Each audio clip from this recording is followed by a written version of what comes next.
ದಾವಣಗೆರೆ ದಕ್ಷಿಣ ಉಪಚುನಾವಣೆ ಆಗಬೇಕಾಗಿದೆ. ದಿನಗಣನೆ ಆರಂಭವಾಗಿದೆ ಎಲೆಕ್ಷನ್ಗೆ. ಆದ್ರೆ ಎಲೆಕ್ಷನ್ ಕಾವು ಮಾತ್ರ ಸಿಕ್ಕಾಪಟ್ಟೆ ಇದೆ. ಪಕ್ಷದ ಅಭ್ಯರ್ಥಿಗಳು ಎಲ್ಲೆಲ್ಲಿ ಹೋಗ್ತಿದಾರೋ ಅಲ್ಲೆಲ್ಲ ತಮಗೆ ಟಿಕೆಟ್ ಬರಬೇಕು ಅನ್ನುವಂತಹ ಉದ್ದೇಶದಿಂದ ತುಂಬಾನೇ ಅಳೆದು ತೂಗಿ ಅವರ ಮಾತನ್ನ ನಾವು ಗಮನಿಸ್ತಾ ಇದ್ದೀವಿ. ಮತ್ತೆ ನಮಗೊಂದು ಅವಕಾಶ ಬೇಕು ಅನ್ನುವಂಥದ್ದು ಬಿಜೆಪಿಯ ಅಭ್ಯರ್ಥಿಯ ಮಾತಾಗಿದೆ. ಬಿಜೆಪಿ ಅಭ್ಯರ್ಥಿಗೆ ಬೇರೆ ಬೇರೆಯವರು ಕೂಡ ಇಲ್ಲಿ ಸಾಥ್ ಕೊಡ್ತಾ ಇರೋದನ್ನ ನಾವು ಗಮನಿಸಬಹುದು.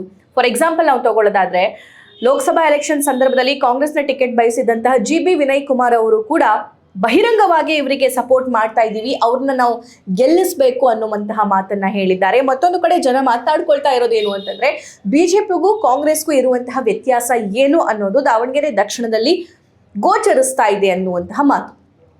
ಒಬ್ಬ ಸಾಮಾನ್ಯ ಕಾರ್ಯಕರ್ತನನ್ನ ಹುಡುಕಿ ಬಿಜೆಪಿಯಿಂದ ಟಿಕೆಟ್ ಕೊಟ್ಟಿದ್ದಾರೆ, ಅಭ್ಯರ್ಥಿಯನ್ನಾಗಿ ಆಯ್ಕೆ ಮಾಡಿದ್ದಾರೆ. ಆದರೆ ಅದೇ ಕಾಂಗ್ರೆಸ್ನ ಪರಿಸ್ಥಿತಿ ಏನು ಅನ್ನೋ ಪ್ರಶ್ನೆ, ಆ ಪ್ರಶ್ನೆಗೆ ಉತ್ತರ ನೀವೇ ಕೊಡಬೇಕು. ಸೊ ಕಾಮೆಂಟ್ ಬಾಕ್ಸ್ ನಿಮ್ಮದೇ ಆಗಿದೆ. ಹಾಗಾಗಿ ದಾವಣಗೆರೆ ದಕ್ಷಿಣದಲ್ಲಿ ತುಂಬಾನೇ ಕಾಲಿಗೆ ಚಕ್ರ ಕಟ್ಕೊಂಡು ಈ ಬಿಸಿಲಲ್ಲಿ ಗೆಲ್ಲೇಬೇಕು ಅನ್ನುವಂತಹ ಉತ್ಸಾಹದೊಂದಿಗೆ, ಬದಲಾವಣೆ ಬರಲೇಬೇಕು ಅನ್ನುವಂತಹ ಉತ್ಸಾಹದೊಂದಿಗೆ ಬಿಜೆಪಿಯ ಅಭ್ಯರ್ಥಿ ಓಡಾಡ್ತಾ ಇದ್ದಾರೆ.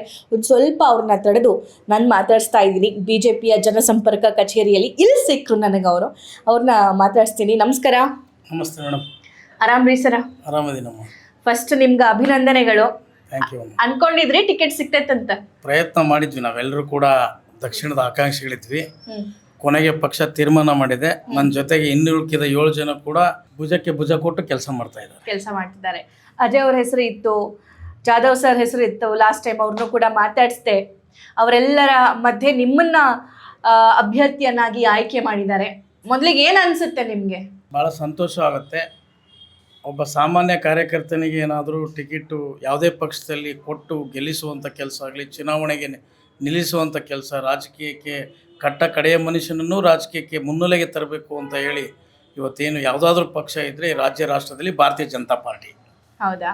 ಅದು ದಾವಣಗೆರೆ ದಕ್ಷಿಣದಲ್ಲಿ ಸಾಬೀತಾಗಿದೆ. ಈಗ ತಾವೇ ನೋಡಿದಿರಿ, ಈಗ ಒಬ್ಬ ಸಾಮಾನ್ಯ ಕಾರ್ಯಕರ್ತನಿಗೆ ಟಿಕೆಟ್ ಕೊಡೋದ್ರ ಮುಖಾಂತರ ಇನ್ನುಳಿದ 7 ಜನ ಕೂಡ ಯಾವುದೇ ಅಪಸ್ವರ ಇಲ್ಲದೇ ನನ್ನ ಜೊತೆ ಇವತ್ತು ಚುನಾವಣಾ ಪ್ರಚಾರದಲ್ಲಿ ಪಾಲ್ಗೊಂಡಿದ್ದಾರೆ.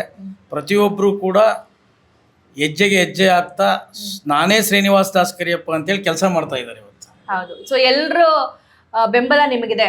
ಹೌದೌದು. ಅಜಯ್ ಅವರ ಬೆಂಬಲನೂ ಇದೆ, ಜಾಧವ್ ಅವರ ಬೆಂಬಲನೂ ಇದೆ, ಯಶವಂತಣ್ಣರಾಗಿರ್ಬೋದು, ಅಜಯ್ ಕುಮಾರ್ ಅವರಾಗಿರ್ಬೋದು, ರಾಜಹಳ್ಳಿ ಶಿವಕುಮಾರ್ ಆಗಿರ್ಬೋದು, ದೇವ್ರಮನಿ ಶಿವಕುಮಾರ್ ಆಗಿರ್ಬೋದು, ಕೊಳೆನಹಳ್ಳಿ ಸತೀಶ್ ಆಗಿರ್ಬೋದು, ಅದೇ ರೀತಿ ಜಯಮ್ನು, ಎಲ್ಲರೂ ಕೂಡ ಒಂದಾಗಿ ಒಗ್ಗಟ್ಟಾಗಿ ಕೆಲಸ ಮಾಡ್ತಾ ಇದ್ದೀವಿ. ಏನು ಅಂತ ಏನು ಇದಿಲ್ಲ. ಓಕೆ. ಸೊ ಭುಜಕ್ಕೆ ಭುಜ ಕೊಟ್ಟು ನನ್ನ ಜೊತೆ ಕೆಲಸ ಮಾಡಕತ್ತಾರ ಅಂತ ನೀವು ಹೇಳಿದ್ದ ತಡ ಯಶವಂತ್ ಸರ್ ಬಂದ್ಬಿಟ್ರು. ಅವ್ರು ನನ್ನ ಹಿರಿಯರು, ನನ್ನ ಮಾರ್ಗದರ್ಶಕರು. ಅವ್ರಿಗೆ ನಾನು ತಮ್ಮ ಇದ್ದಾಗೆ. ಎಲ್ಲರೂ ಆಕಾಂಕ್ಷಿಗಳನ್ನಿದ್ವಿ. ನಾವೆಲ್ಲರೂ ಒಂದಾಗಿ ಇವತ್ತು ಕಾಂಗ್ರೆಸ್ ದುರಾಡಳಿತದ ವಿರುದ್ಧ ಹೋರಾಟ ಮಾಡಿ ಗೆಲ್ಲಬೇಕು ಅನ್ನೋ ಒಂದೇ ತೀರ್ಮಾನ. ಭಾರತೀಯ ಜನತಾ ಪಾರ್ಟಿ ದಕ್ಷಿಣ ಕ್ಷೇತ್ರದಲ್ಲಿ ಗೆಲ್ಲೋದ್ರಲ್ಲಿ ಅನುಮಾನ ಇಲ್ಲ. ಓಕೆ. ನನಗೊಂದಿಷ್ಟು ರೀಸನ್ ಕೊಡ್ರಿ, ನೀವು ಯಾಕೆ ಗೆಲ್ತೀರಿ, ಯಾಕೆ ಗೆಲ್ಬೇಕು ನೀವು? ಯಾಕೆ ಗೆಲ್ತೀರಿ ಅಂತ ಹೇಳಿದರೆ, ಕಾಂಗ್ರೆಸ್ನ ದುರಾಡಳಿತ ವ್ಯವಸ್ಥೆ ಕಳೆದ 20 ವರ್ಷಗಳಿಂದ ದಾವಣಗೆರೆ ದಕ್ಷಿಣದಲ್ಲಿ ಯಾವುದೇ ಮೂಲಭೂತ ಸೌಕರ್ಯಗಳನ್ನು ಒದಗಿಸಿ ಕೊಟ್ಟಿಲ್ಲ. ಯಾವ ರೀತಿ ಕೊಳಚೆ ಇದಾವೋ ಅದೇ ರೀತಿ ಇದೆ. ಬಡವರು ವಾಸಿಸ್ತಕ್ಕಂಥ ದಾವಣಗೆರೆ ದಕ್ಷಿಣದಲ್ಲಿ ಏನಿವತ್ತು 20 ವರ್ಷಗಳಿಂದ ಓಟ್ ಹಾಕ್ಸ್ಕೊಂಡು ಬಂದಿದ್ದಾರೆ, ಯಾವುದೇ ರೀತಿಯ ಅಭಿವೃದ್ಧಿಯ ಕಡೆ ಅವರು ಯಾವತ್ತೂ ನೋಡಿಲ್ಲ. ಅಭಿವೃದ್ಧಿ ಶೂನ್ಯ ಆಗಿದೆ. ಅವ್ರು ಏನಿದ್ರು ಅವರು ವೈಯಕ್ತಿಕ ಅಭಿವೃದ್ಧಿ ಮಾಡ್ಕೊಂಡಿದ್ದಾರೆ ಹೊರತು ಯಾವತ್ತೂ ಕೂಡ ಬಡವರ ಪರಕ್ಕೆ ಕಾಳಜಿ ಇರ್ತಕ್ಕಂಥವ್ರು. ಅದಕ್ಕಾಗಿ ಹಿರಿಯರು ಹೇಳ್ತಾರೆ, ಜನಸಾಮಾನ್ಯರ ಕೈಯಲ್ಲಿ ಅಧಿಕಾರ ಕೊಟ್ಟರೆ ಮಾತ್ರ ವಿಕೇಂದ್ರೀಕರಣ ಆಗುತ್ತೆ ಅಂತಕ್ಕಂಥ ಮಾತನ್ನು. ಹಾಗಾಗಿ ಇವತ್ತು ಒಬ್ಬ ಜನಸಾಮಾನ್ಯರ ಮನುಷ್ಯನಿಗೆ ಟಿಕೆಟ್ ಕೊಟ್ಟಿದ್ದಾರೆ. ನನ್ನ ತಂದೆ ಒಬ್ಬ ಹಮಾಲಿ ಮಾಡ್ತಕ್ಕಂಥ ಮನುಷ್ಯ. ಇವತ್ತು ಅವರು ಕೂಡ ರಾಜಕೀಯದಲ್ಲಿ ಮುನ್ನೆಲೆಗೆ ಬಂದಿದ್ದರು. ಕಷ್ಟಪಟ್ಟು ಜನಸೇವೆ ಮಾಡಬೇಕು, ಜನರ ಬಗ್ಗೆ ಕಾಳಜಿ ಇದ್ದವ್ರು ಬಂದಿದ್ದರು. ಅವರ ಪ್ರೇರೇಪಣೆಯಿಂದ ನಾನು ಕೂಡ ರಾಜಕೀಯಕ್ಕೆ ಬಂದಿದ್ದೀನಿ.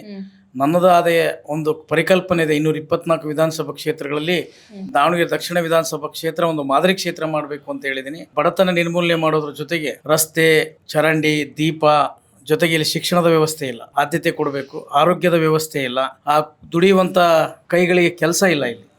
ಅದನ್ನು ಮೂಲಭೂತವಾಗಿರ್ತಕ್ಕಂಥ ಅದನ್ನು ಮಾಡಬೇಕು ಅಂತೇಳಿ ನನ್ನದೇ ಆಗಿರ್ತಕ್ಕಂಥ ಯೋಚನೆ ಇದೆ. ಸಕಾರಾತ್ಮಕವಾಗಿ ಆಗುತ್ತೆ ಅಂತ ನಾನು ಅನ್ಕೊಂಡಿದ್ದೀನಿ. ಜನ ಯಾಕೆ ಓಟ್ ಹಾಕ್ಬೇಕು ನಿಮಗೆ?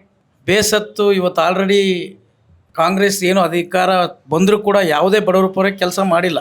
ಆ ಒಂದು ಹಿನ್ನೆಲೆಯೊಳಗೆ ಒಬ್ಬ ಮನುಷ್ಯ ಮಾಡಬಲ್ಲ ಅನ್ನುವಂಥ ರೀತಿಯಲ್ಲಿ ಎಲ್ಲರೂ ಕೂಡ ಮೆಚ್ಕೊಂಡಿದ್ದಾರೆ, ಆಶೀರ್ವಾದ ಮಾಡ್ತಾರೆ ಅಂತ ಅನ್ಕೊಂಡಿದ್ದೀನಿ. ಓಕೆ. ಶ್ರೀನಿವಾಸ್ ಅವರು ಯಾರು ಅನ್ನೋದು ದಾವಣಗೆರೆ ದಕ್ಷಿಣ ಅಥವಾ ದಾವಣಗೆರೆ ಜಿಲ್ಲೆ ಜನರಿಗೆ ಗೊತ್ತಿತ್ತು. ಬಟ್ ರಾಜ್ಯದ ಜನರಿಗೆ ಶ್ರೀನಿವಾಸ್ ಯಾರು ಏನ್ ಮಾಡ್ತಾರೆ, ಏನ್ ಮಾಡ್ತಿದ್ರು? ಅದೇ ಹೇಳೋದು ಪಾರ್ಟಿ ವಿತ್ ಡಿಫ್ರೆನ್ಸ್ ಅಂತ ಭಾರತೀಯ ಜನತಾ ಪಾರ್ಟಿಯಲ್ಲಿ.